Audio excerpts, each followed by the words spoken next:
Anybody got some intelligence to put just to lay up on these black people, man, just to let them know like how it really is, man, because the world is watching right now, man. I just want somebody that really know what they talking about, man, to talk about that real black history, man. Look, Dr. Omar A. Johnson. What the government right now is trying to do to the people community right now as far as the public schools, they're trying to really have to take 300 kids out of each public school and put them into a charter school. Once they put them into the charter school, a couple of years down the road after the students take their placement tests and their high school exit exam or SATs in the charter schools, then the government says, you know what? The kids in the charter schools, their test score is low, just like the same thing in the people in the public school. So what do the government do after they shut down the public schools 5 years following? After they put the kids in the charter school, they shut down the charter schools. So what do that mean for the black people? What do that mean for our young black African American male and female? My nigga, you're gonna have to learn everything off of Google. You're gonna have to learn everything from Google. So that's what so Google gonna teach our kids, so that's the future for the black kids, man. Because we came a long way, man, and I don't think we get credit. Teach you everything, Google. Okay, yeah, I don't think we get the credit that we deserve, man. Talk about the credit we deserve, man, as black people, because we came a long way, man. What about the credit we deserve that they don't give us? We deserve credit. We deserve credit, but a lot of times when we was young, our parents used our social security number and fucked our credit up. That shit, you right about that. You damn right about that. But now I'm just talking about, we have a lot of superstars, a lot of people that created the music we listen to, but, they take everything from us, man. They go to Hollywood, and then next thing you know, they put their name on it. So talk about, like as far as the credit, that's the credit I'm talking about, man. What about that, man?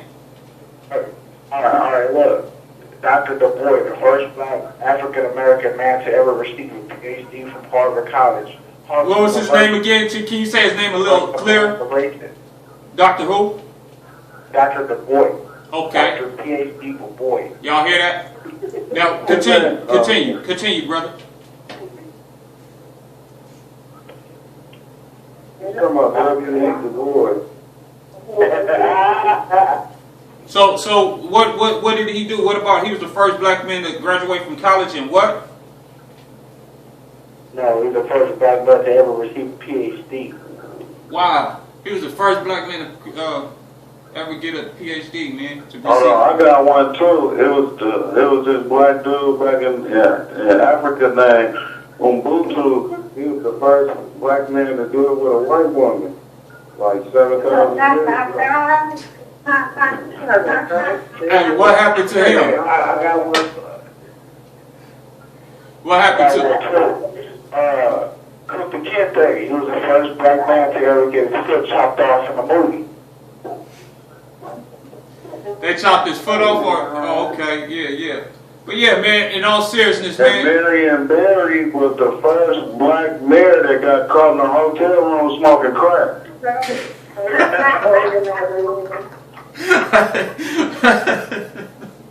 Hey, nah, we serious, man. We live right now. I got one.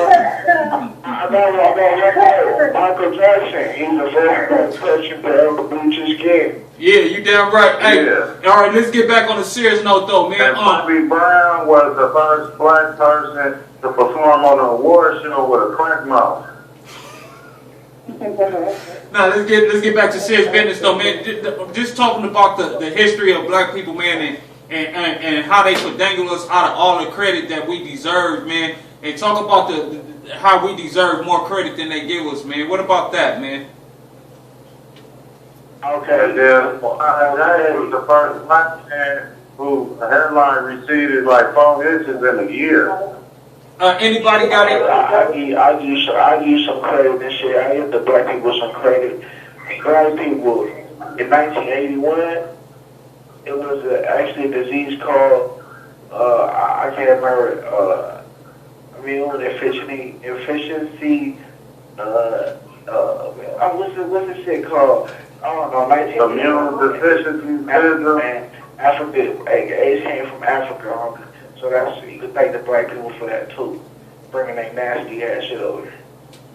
Okay, but anybody got any intelligent conversations where they really know their history, my nigga, and could really enlighten the world on? And then black people was the first people that shook for funeral, and the little kid got killed at the funeral when the gangbangers were shooting. Yeah, man. Oh Okay. yeah, you look at all these stuff. Yeah, man. Basically, this topic could be discussed in a better way, man. I'm really trying to throw an interview with somebody that really has some real input on. And then I get a black man credit for making the Chinese man and the Mexican man rich. I get a black credit for that. Okay, well we gonna continue this interview a little later, man. But Hey, one more person, Emmett Till, man, the first black boy to ever holler at a white lady and get his fucking nuts cut off. Yeah. okay, like I was saying, well, if this is the future for us black people, shit, you might as well do me right now. You might as well blow my motherfucking brains out right now, because this is the majority of black people. This is how they think, and this is basically a final thought. They just didn't get what I was saying. What I was saying was, you know, it's a lot of black people that deserve credit, and at the end of the day, they get treated like smokers and drunks. And it's not cool.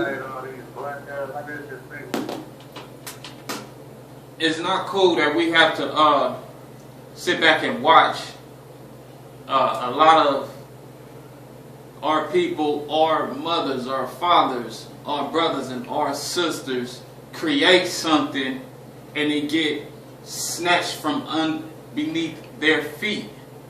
It's a lot of people that created a lot of shit that goes on in this world that you never hear of. And what I was looking for was an intelligent black person who can give some real input on that topic.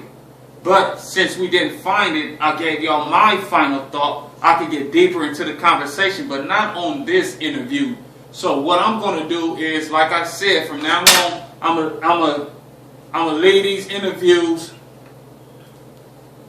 When I lead these interviews, I'm going to get up in this booth right here and lead these interviews with a song. And I'm going to dedicate this song because this was a sad interview, but this is how majority of black people think. We don't know our history, and it's sad. So I'm gonna leave the final thought to that, and I'm gonna get in this booth and give credit to some people who really deserve it and still don't get it to this day.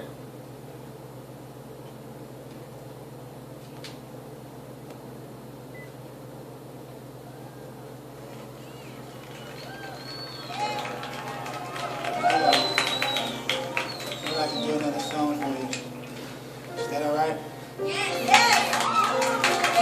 Is that alright? Alright, this song was written for Puffy. In dedication, just letting him know that we really appreciate all he's done. So Puff, this is for you, man. Continue to keep it real.